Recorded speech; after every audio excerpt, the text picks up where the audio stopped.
Welcome to the Academy of Esports podcast. I am your host, James O'Hagan. I have the pleasure today to meet with Chris Turner.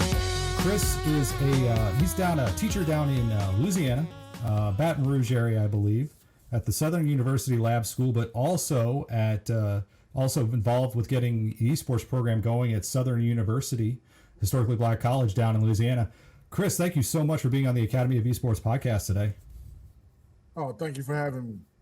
Yeah, I like that we're so well coordinated. Those of you who are watching this will see that both Chris and I are wearing our pink shirts today, which is great. So we did not plan this. It just happened that we both rock the pink. So it's kind of a great thing. But Chris, I have admired your progress in esports from afar. I think we got started, really hitting the social media hard about this about the same time several years ago. And the things that you have done to create the esports experience for your kids at the Southern University Lab School, again, as a visual arts teacher first, has been amazing. But how did you even get to this point of finding like esports to be kind of your thing in the school? I think for me, James, it's I paid attention to the industry for probably three to 4 years prior to coming to Southern Lab.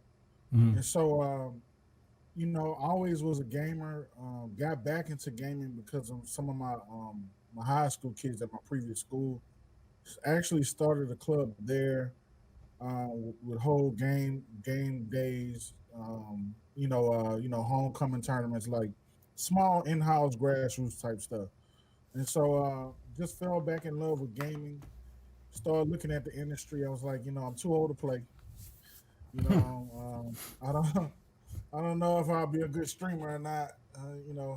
But I really love this thing. I fell back in love with it. My two daughters. I have two daughters, 15 and 14, and both of them got into gaming. So I found myself going to get Wii U games, stopping trading in games when I was trading in games for myself. And one thing led to another, and I got here. And by day, a lot of people don't know, James, that I'm a visual artist and graphic designer first. I've been that almost all my life.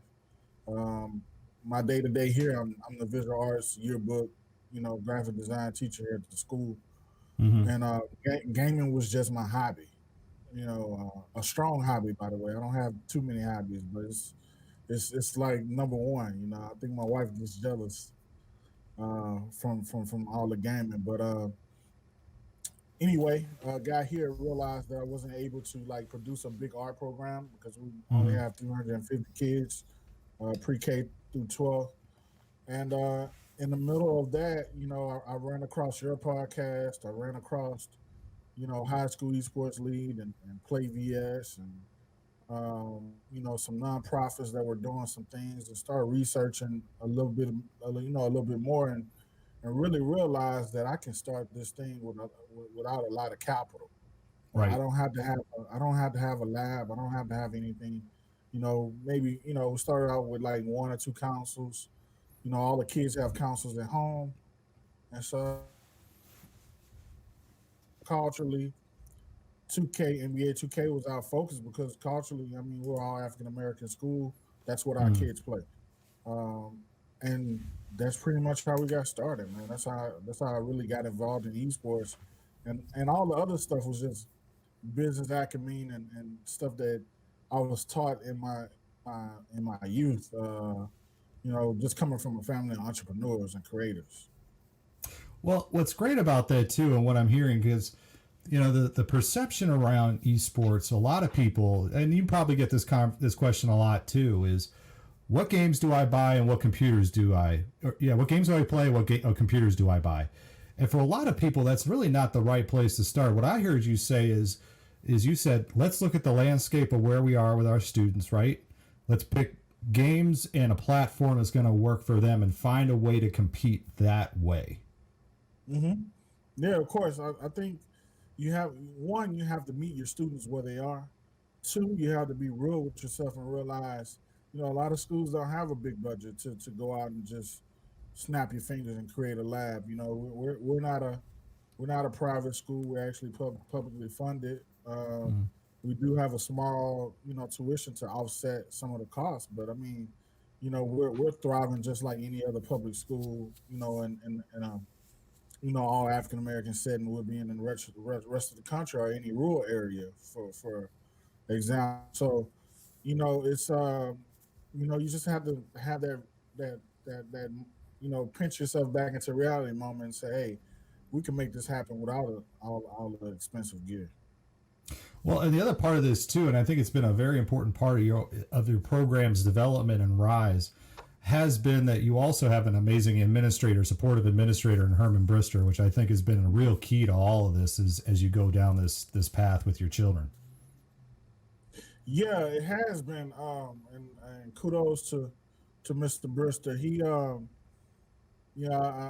I've been telling everybody this, and they don't believe it from a administrative standpoint. But he's a gamer. I mean, we game multiple times a week, and so he understood gaming. Now he understands sports and the benefits of such, and we kind of just met in the middle. When I first got here, he wanted a real strong media presence as far as teaching the kids media. Um, Mm. so when we started having a conversation around esports, media and esports, that's the same umbrella. And so, when I got here, he had like green screens, and he had started piecemealing a media lab together. And he showed me these things in his closet. And so once we kind of dig further deeper, and I said, well, look, I'm not a media guy. I'm a fan of media. I'm not a media teacher, but let's do this esports thing and formulate media within it, and hopefully, God has sent us a media teacher along the way. And so, that's what we're doing.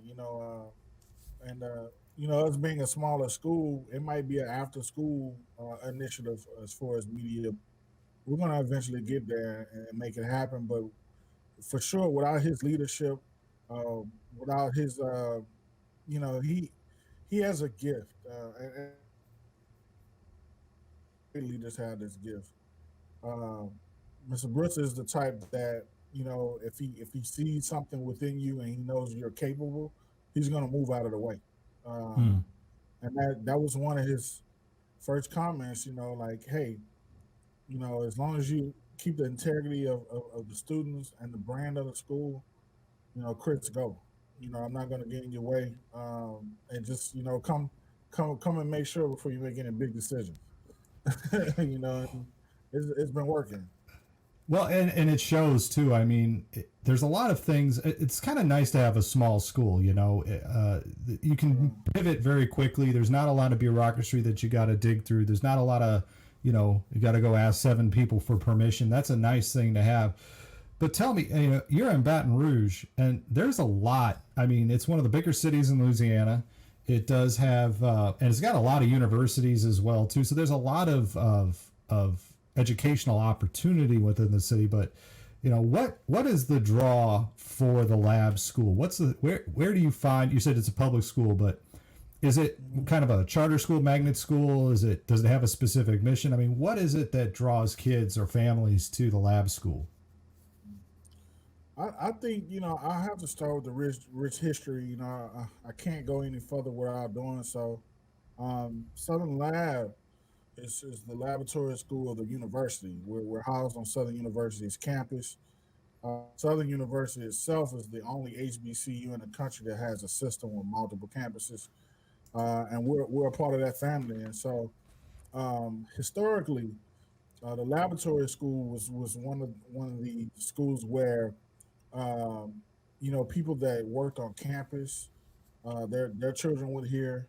Um, we still fosters a lot of the teachers that are in the educational program at the university. They come over here and get their first teaching experience. Uh, we have the most winnings championships in the state as far as athletics. If you ask anybody in Baton Rouge, it would be you're the upper echelon of the African American community if you went to Southern Laboratory, and it still has that type of draw. But it's definitely a family environment. If you're in one school building from pre-K to 12th grade, you pretty much grew up here. Everybody knows everybody, and not only that, but we're big on rigor, like bell to bell instruction. Pre-college is it's a preparatory school, so you get your AP classes. Hmm. It's just a special place, man. I have like high school kids that are taking college courses, so they walk out the front door, walk down the street into a college class, and come back and finish their high school day. And so it's just a special honor, man. You have accessibility to the university. We have a law club that actually has accessibility to the law program and the mock courtroom. I mean, you know, my wife talks about this school like constantly, all day, every day. I have to hear it every day, James. And so uh, I didn't understand before I got here, man. But it's a small place, but it's definitely special, man. It's a special gym in Baton Rouge. Well, and that's what I'm loving as we, as people get to share their stories, not just on this podcast, but, a lot of people online too. It's amazing to find where esports is starting to come up, because I know for a lot of people, when they look at esports, they see, it's either all males or it's all white or it's all Asian. And they don't really see, I guess, that this is something that is, maybe it's not esports as they recognize it. Because again, like you said, you started off consoles, NBA 2K, which isn't typically how people start esports programs. But again, meeting your kids where they are, using what you have available to you, and building it out. Because the thing that's been beautiful too about the program that you've done, I mean, the hustle. And I think I tweeted this out earlier because you snapped a picture of your lab. And that's the only word I can think of when I think of you. Like, if there was somebody who was hustling harder in scholastic esports, I don't know who they are, because you seem to be that person who's got the most hustle on everything. And again, having that administrator who is allowing you the freedoms to do those kind of things. But let's talk about that lab you all are building, because that thing, I mean, it started with you basically had a blank canvas, right? And again, Yeah. you have consoles and nothing else much going as far as, things. And now you take a look at that picture, and we'll put a link to it. I mean, we're talking about custom colored chairs. We're talking about branding. Talk about how, because I'm sure there's a lot of people who are listening right now who have seen this stuff. How do you start to make those connections to companies and groups that are like, oh yes, we want to take care of you. That's who we want to partner with. How is it that you present to them? I think first of all, it's all about knowing who you are, and you just got me to explain who we are, and then on top of that, I think Sabrista had did a great job before I actually got here, and like branding the school.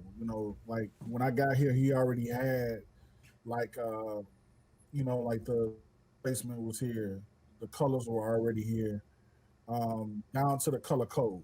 And Mm-hmm. like from a visual standpoint, I love that because I can plug and go from there. And so, I knew what color green to use, what color yellow, and I don't think a lot of people like really think about that type of thing. But it's real important when you think about branding and like moving forward within the brand. And so so to answer your question fully though, we sit down. We came up with a strategic plan for esports for the school. Um, it's funny. It's funny that we're talking about this now, but we actually created a committee of like-minded people in the industry. Professional, college, private, nonprofit, and we met with these group of guys Mm-hmm. once a month. Mr. Bristol was saying yesterday we need to start back having that meeting because we think we're ready to move to that next phase. And so he always says, you know what you don't know. And so I totally agree with that. But going back into doing that strategic plan, I sit down right before COVID, so like spring, and Mm-hmm. we start designing a deck, and so this sponsorship deck, it wasn't about money. It was about pretty much trade off. And so Hmm. if you look through this deck, and I'll give you a link because I think people should see this. Thank Um, you. yeah, no problem. So if you look at that deck, it explains who we are, our numbers as far as social media, our our reach over into the university as far as like having our football games at the football stadium, Hmm. um, and showing examples of what can be done if you partner with us. Your brand can be put on our school app. It's been open 73,000 times, even though we have 350 people. And Hmm. so we use that app a lot to communicate with the parents and stakeholders. And so, just across the board, what that would look like over a year span, what our needs were as a program, and we started going from there. I know COVID is probably the worst thing that ever happened to us as a country, but I think it was the best thing that happened to esports. Hmm. And so it gave us the opportunity and time. I felt sorry for the kids, but I was like, oh, I can use this time to really push the program and really get us some help because we started this program with zero money, like no budget at all. And we did some things in between, but to finish off your question, we were able to schedule meetings on COVID when everybody was at home. Like I don't think we would have been able to get a phone call with Dell or Alienware on a regular cycle year. Hmm. But due to the fact that everybody was at home and LinkedIn being my best friend in the world, You do rule. You do rule LinkedIn, my friend. yeah, yeah, it was it was the meetings started rolling in and start developing relationships. Like I said before, when I started this whole spiel, I think relationships are real important, and just fostering real traditional relationships, and not just hitting people up just to get a contact or just to get 10 computers and that's it. I Hmm. think we're real strategic at picking our partners and letting them know that we're in for the long haul. This is not, hey, we're going to get some product from you and we're not going to speak again. And so every sponsor a partner, even though they donated some kind of in kind, whether it be merchandise or product, Hmm. it's definitely going to be, you're going to be a part of this kid's life for the next couple of years if you choose to do so. And I think that's again that goes back to the smallness, the small community, the trust that Mr. Brister has given you, because I know people in big school districts such as my own, or even doing fundraising or making a connection to a company like that. Again, it's hoops, and for some people they just look at it and go, well, that's just too hard, because it is a lot of work. But to be able to have, again, you to be able to get on the phone and say, let's have these meetings, and you already had, I think, the other key part of all this too, because I think a lot of people when they start their esports programs start them in these really small, like almost like it grows up and nobody even knew it was there. Like a building principal may go, well, I know there's this thing going on, but I don't know what it is over here. A counselor, a social worker go, oh, I heard about it, but I don't know what it is. It's that kind of messaging which I think a lot of people miss on, that can shorten a lot of conversations down, and again make it easier for people to accept, like, hey, yeah, we just got a donation for 10 gaming chairs, or hey, we've got this partnership now for headsets. Because even things like that, if you don't have those conversations early, you can get a great donation and then all of a sudden you got to come up and say, sorry, I can't take that because our IT department either has a contract with somebody else, or there's always something. So you're talking about building those stakeholders, building that community, which I think is key in all this. I think it definitely is key.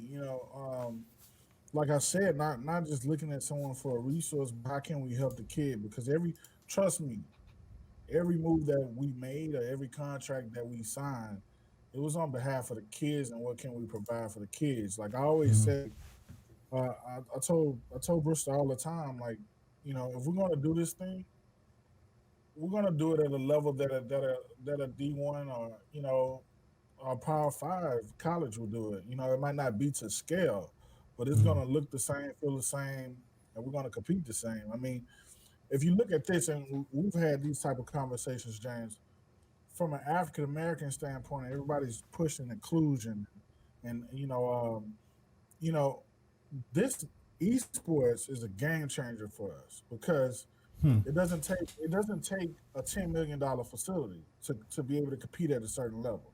hmm. So we're only talking about a few $1,000s, and if you work hard and you push your program like we did, you can accomplish it. And so we're only talking about computers, mouses, keyboards, right? At the basics of it, yeah, yeah. At the basics of it, right? This is the only sport we have where it's equal playing field. If you get those things, Hmm. so it doesn't take an army to get it done. You just have to have some like-minded people within your organization, or your school district, or even your school to get it done. And so, we have those conversations. It shouldn't, for high school, middle school now, for college. I mean, we can compete and make friends and anything else without being underneath those type of umbrellas or sanctions. So I think it's awesome, man. Well, and let's talk about the students that you do serve, because the thing that got me really hooked into what it is that you are doing, other than our conversations that we had, was Mhm. was specifically around how you do treat it as, like you said, that AAA level, or that Power Five level. I want to talk about this young man, Troy Murphy, here, and I'm going to pop a picture up. People who are watching this can get to see this picture, and there'll be a link to it. A couple of things I love about this photo, and let me see if I can zoom in a little bit on this here, because this is big time stuff here. So what you have here is Troy, and how old is Troy, by the way? Troy's the same age as my daughters, man. Troy is 15 now.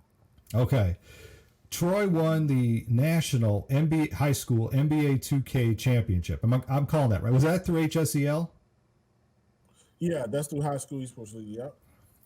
And what did you, after Troy won? I mean, following Troy along was great. He wins it all, and what do you all do? We put out this graphic.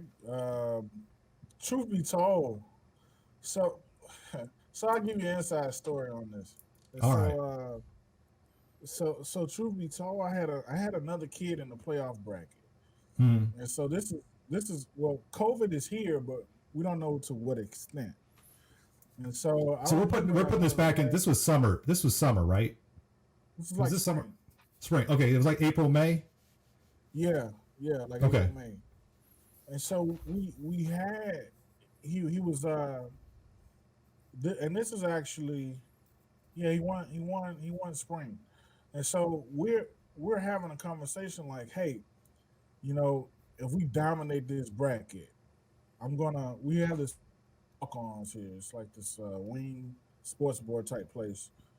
And we started having conversations with walk-ons about Troy and the other student at the time that we thought we were gonna meet up in the bracket in the finals, having this whole blowed out thing at walk-ons, and them playing on like the big screen, Mm-hmm. and having like the whole school body come out and do like this big fundraiser, eat out slash come watch the championship chip match. And so yeah, that's how we're thinking over here, James. And so Yeah. Yeah. we're trying to push the envelope for our community because they still, a lot of people still don't know what Yeah. esports is. And so we're having those type of discussions, and then I guess from the standpoint of like me having a business background before education, I'm teaching my kids about like branding, um, creating your own brand within the brand to push yourself to college. Because I just believe that's where we are. And so you know, that evening, and a lot of people didn't know, James, that a lot of the national 2K players Mm-hmm. are friends of mine, coaches as well. So Troy was scrimmaging with professional players between games and having practices with coaches Hey, within the league. hey, I gotta say that NBA. Well, I wish the NBA would use their branding a little better. Like, don't just focus on NBA 2K, but like, I don't know why the Milwaukee Bucks just have an NBA 2K team when I'm like, that Bucks branding would be an awesome branding for, say, an Overwatch team or League of Legends, or pick whatever game you Yeah, want. But here's the thing that I love that you all did. This was the thing that really just nailed it for me. You got him a championship ring. Like yeah, that, yeah. but some people are just like, Lindsay Migliori was on here a few weeks ago, and she talked about how we have to take this seriously. Like, if you don't take yourself seriously, who else is going to take you seriously, right? We in scholastic esports, whether it's K-12 or collegiate, we have to take ourselves seriously because nobody else will if we don't do it ourselves.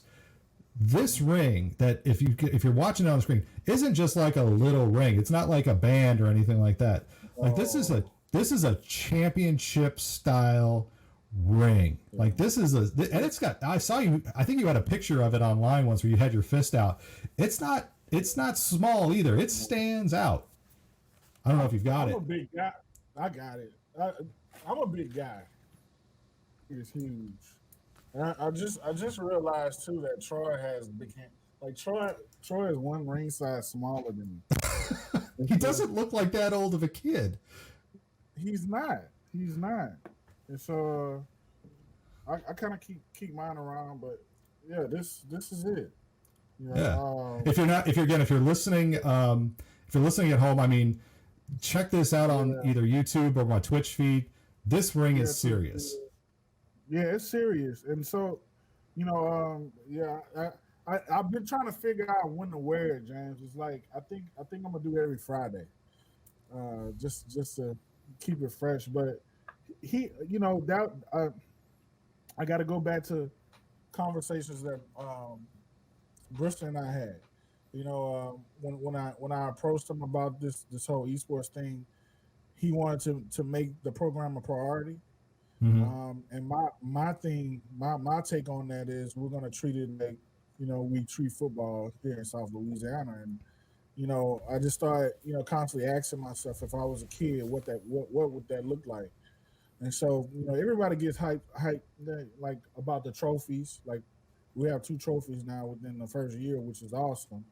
Hmm. You know, but bigger than that, what would I go crazy over? And my mind went to the ring, and so I just, from the standpoint of like you said, taking it seriously.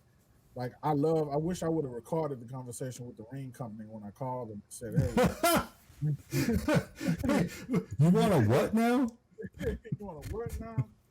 You know, but he was real cool about it. He was like, "You know what? I want to do something different," and I'm like, "Cool. Like this is what we're gonna do." We have a markup of the one for this year already to push the kids that are playing with Troy this year. And and I'm happy, man, that Troy is also the captain of we have a Rocket League team now. Like that's something that I pushed for so hard. Just to I went to the store myself last year, James, and just bought like 5 copies before it was free, and was like giving it out to kids. It's like, hey, go play this game. Hmm. Tell me if you like. And just to introduce them to something new, knowing that it was going to heighten their chances of getting college scholarships, man, because the game is. And so, we have a team now, man, and they're doing awesome, man. They hadn't lost, and I hope they don't lose soon. But they're in late bracket, and hopefully I'll be buying some state championship rings too. Man. Well, now let's transition a little bit here because again, Southern University Lab School. It's a part of the Southern University campus life, if you will. It's still a public school, but you're now you're now also overseeing the start of the Southern University Esports program. The universities, not the lab school, but the esports program. Mm-hmm. How important has esports been for historically black colleges and universities? I know that they're starting to dive in right now, but just how, going back even from your lab school experience, maybe you can speak to this some more, but how important is this for historically black colleges and universities to have esports now being brought onto campus? Yeah. I mentioned it earlier. I said it in the context of, African American schools, and I should have said institutions and universities as well. Because, like I said, we don't need the big facility.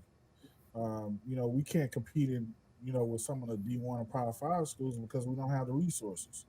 And so, for a HBCU to find funding for each sports lab, whether it be 6, 10, 12 computers in one room. It Mm-hmm. doesn't have to be lavish. It doesn't have to be, it can something that can happen over time. But once it Mm-hmm. happens, you're talking about an awesome recruitment tool for HBCU campus. You're talking about somewhere where the kids can kind of migrate to and start those relationships that I've saw at the lab school happen, where you have a quote unquote nerd kid talking to an athlete, or somebody that was a loner out of their shell. And so I think all of that's going to happen. The culture is already here, James. I mean, I did a poll of the university. We probably 90 to 95% of the kids already have consoles or PCs in their room. Mm-hmm. And so it's just a matter of getting all the black colleges on board, getting them organized, and getting them to a point where, we're having real seasons, or joining other tournaments or other organizations that are already in existence. And so I think it's going to happen. I've already been approved for the Collegiate Star League, and but Southern University has. So I plan on pushing kids in that angle. um, the SWAC conference, the conference that Southern is affiliated with, they have an esports initiative. I'm actually hosting a Madden campus tournament now. Whoever wins that tournament goes on to the SWAC championship. If they win that Madden tournament, they get an all expense paid trip to the football championship from the Mm-hmm. SWAC, and a $1,500 scholarship. And so it's some small initiatives happening within the HBCU. I know everybody's kind of grabbing for straws, trying to be the first one out the gate to make a massive impact. But I think if black colleges get a chance to sit down and actually have a real conversation about esports and make a real strategic plan, it's going to change the scope for HBCUs. I can tell you too that in the school district that I am in, I've got a number of students, African American students, who want to attend historically black colleges and universities. I mean, they'll say, "This is where I want to go." To have esports as being a method, or I guess for me, and this is something this is something I love about Southern, and this is something I from a long distance envied. And you want to talk about resources, you want to talk about something that I envied. I went to a Big Ten school, right? I went to Purdue. I was in the marching band. Yeah, Something that Southern University marching band, though, and the marching bands and historical black colleges and universities is a whole other level of things, right? And I yeah, think you and I kind of talked offline before about when are you going to have the Southern University band in on an esports competition? Because I think that would just be epic. But you talk too about resources, and you talk too about just how hard it is to compete. I mean, you're just down the road. I mean, you're in Baton Rouge. I mean, it's not like there's not another major college right there in town with y'all. I mean, you're yeah, talking Louisiana State is right there, right? So again, when kids especially in Louisiana look and go, well, here's Louisiana State and here's Southern, or Louisiana Tech, or University of Louisiana, the Raging Cajuns. I mean, yeah, there's a lot of competition that you have down there, and this is something I think, because those other schools really haven't hit it hard yet. I think you have yeah. something not just going to attract African Americans. It can attract a lot of kids from all Yeah. over. Yeah, it can definitely change the demographic of the school as well. And I'm aware that it's just a matter of time. I think right now everybody's like real cautious about COVID, and Mm-hmm. so I think after COVID is out of the way, and like you said, we talked about this offline, but like the band is very much accessible. I mean, having that element, having dancing dolls, or having drumline, right for a game or a halftime show featuring those type of things are real easy and is going to add to the culture of esports. It's going to change the scope of collegiate esports. I think once it's seen and done right, and so I can only imagine, even taking some of the older HBCU classics, such like Bayou Classic where we play Grambling and having Mm-hmm. a esports tournament in conjunction with or at another time of the year. Mm-hmm. I mean, I think it would be bananas, but you know, I think we're there, man. I think you might see something like that, mid 2021, late 2021, and so it's been some discussions that's been had within the conference that we're in, and hopefully it works. If it doesn't work, I guess I'm gonna have to hold that torch again and make it happen. Well, again, you seem to have quite a way of doing it, but what's next? I mean, for you, I mean, obviously, like for all of us, for us in Wisconsin, we're all still on shutdown, so everything is remote. So our esports program has moved remote, and that digital divide question, that digital, heck, even Keisha Howard a couple of weeks ago reintroduced me to the term digital redlining, where we've got kids who have access, but because of their address, 2 blocks over, they may be able to get really high quality internet service, and 2 blocks to the west, they can't. There's the digital poverty issues of when kids are only at home, how do you build your esports programs? But what have you had to do, I guess, in this time? Have you guys been on shutdown, or have you guys had been able to bring people in, or what's been your current state of things, and then what's next? What do you see as next for your program down at Southern? Yeah. So right now, I'll start at the lab school and move over to Southern. So at the lab school, we have maybe 25% of the school population back. Mm-hmm. We social distancing and masks, of course. Um, we're gonna give the kids the option at the beginning of the year to kind of add and come back. I Mm-hmm. don't know who's gonna opt in or opt out, but I'm proud to say we've had no cases at the school, and that's going back to being a smaller school. Mm-hmm. I think Louisiana itself is probably in a better place because we got hit with COVID real early, like right after Mardi Gras season, Mm-hmm. and I Wonder think why? everybody, yeah, everybody came in, everybody came in, and so you know, you know, it kind of hit us like a ton of bricks. But I think everybody hunkered down, and I'm saying that we have zero cases, but we're doing better than like a lot of the states in the United States, and so um like my esports kids, they haven't had the luxury to come in and play. I took that picture of the lab, but we're actually still waiting on like our PC towers, and so once those get here, I'll talk to Mr. Bristol and see if we could rotate, some kids in and out for practice and such. But Mm-hmm. they're actually on the whole nine here in Louisiana, so um, I don't think it'll be a four catch or a four rock to throw to say, hey, let a few esports kids come in and practice and play games, and which that's what the room is here for, and we'll make sure we're doing it in a safe manner. But right now, we're playing remote, so I find myself, running in this room or running out to the main floor, coaching, virtually on Tuesdays and Thursdays, or Mondays for 2K.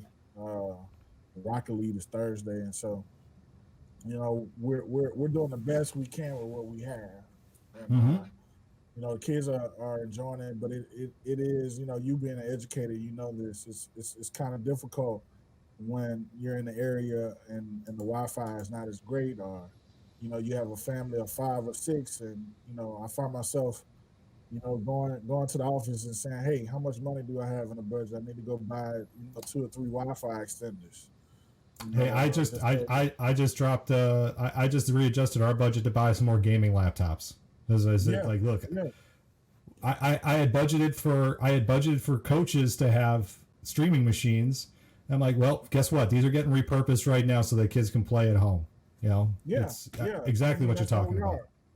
Yeah. Yeah, that's where we are. You know, you have, you know, I'm not going to say the league's names, but traditionally they were created to play from school. They would say, "Hey, man, we waiving that. You know, we're letting the kids play from home this year." Yeah. And so that's just the reality we're dealing with. Um, Southern, Southern, they're fully back at school, with the exception of like big gatherings. And Mm-hmm. so I find myself, pumping, the Southern Discord real heavily. I'm focused on community and building that community. You know, we have the virtual Madden tournament going on. You know, the registration is going on right now, Mm-hmm. and just pushing the culture of esports and gaming and the competitive nature and getting together within Discord is my main focus for that right now. Knowing, you know, it's not going to happen overnight because Southern itself is right over 7,000 Mm-hmm. um, on campus, and so you know, I think my job will be done when I look in the Discord and we have a couple hundred kids, and so I think we're in line with that. That's going to happen, and just creating the best virtual gaming experience I can create for them at this time, and just going through the motions, like what's next for Southern University. We're earmarking a place on campus to have a lab, like we have at the lab school, the Mm-hmm. esports lab, and that might be in small pockets.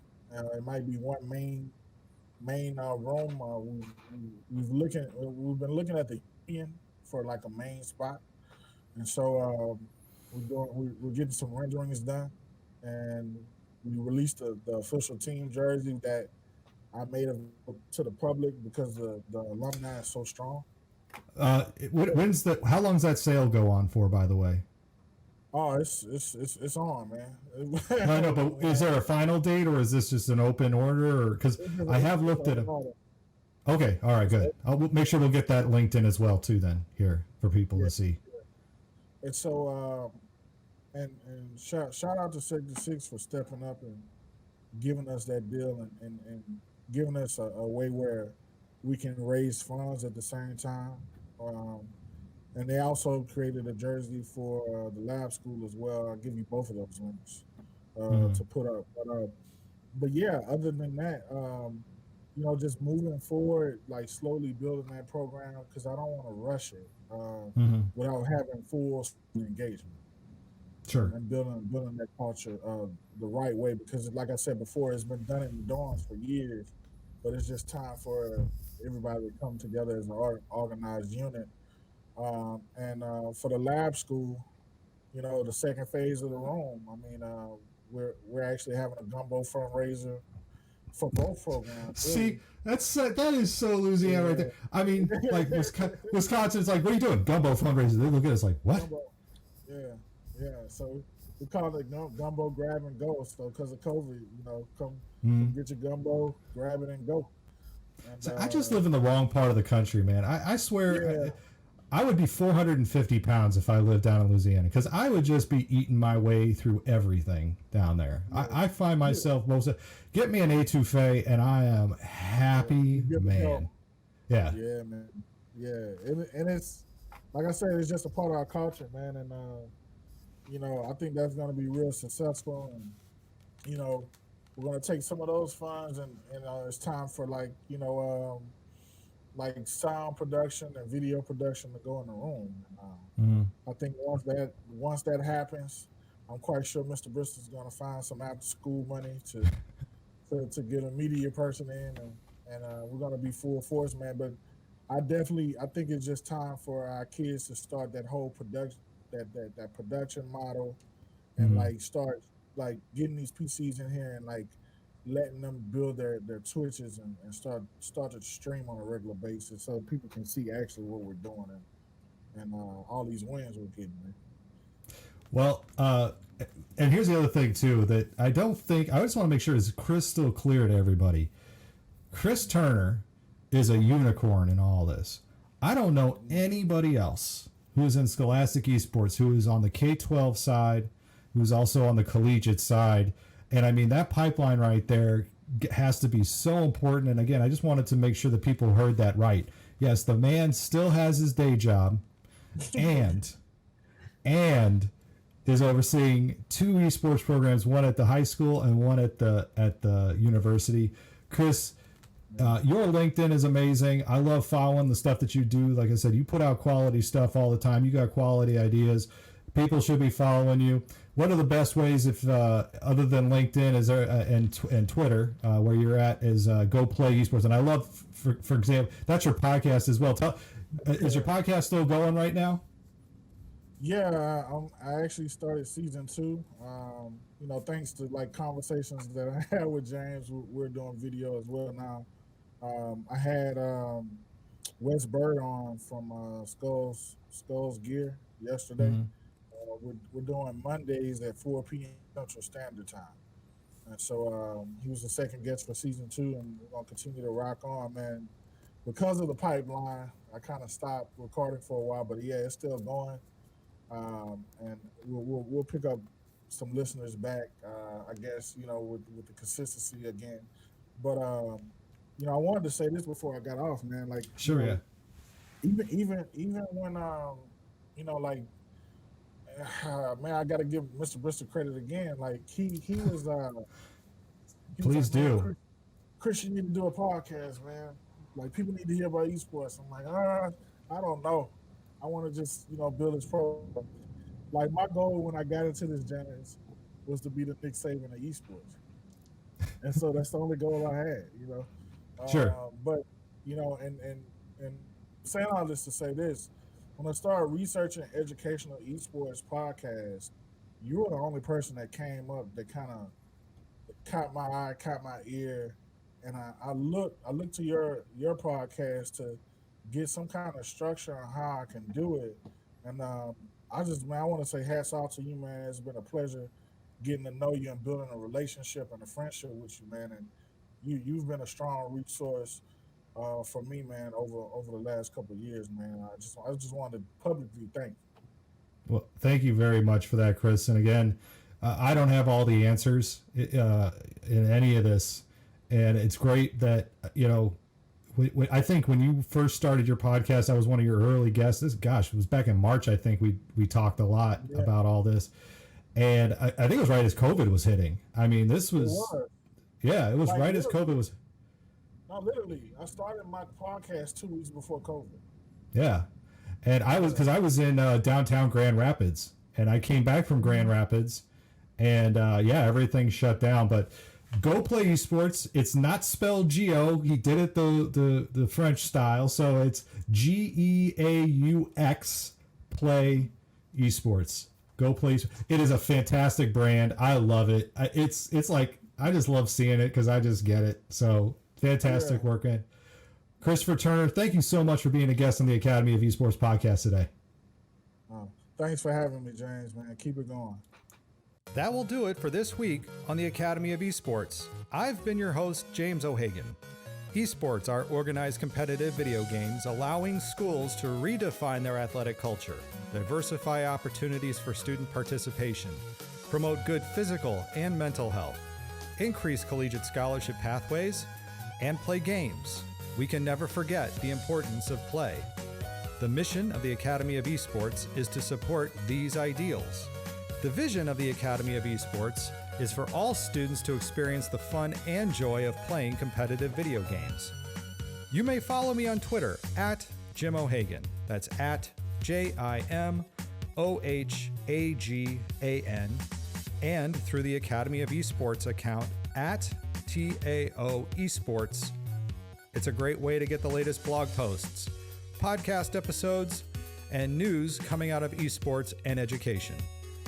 And remember, you can continue your engagement by going to www.taoesports.com. You can also connect through Facebook at www.facebook.com/ TAO Esports. Thanks again for listening, and I look forward to our time again next week.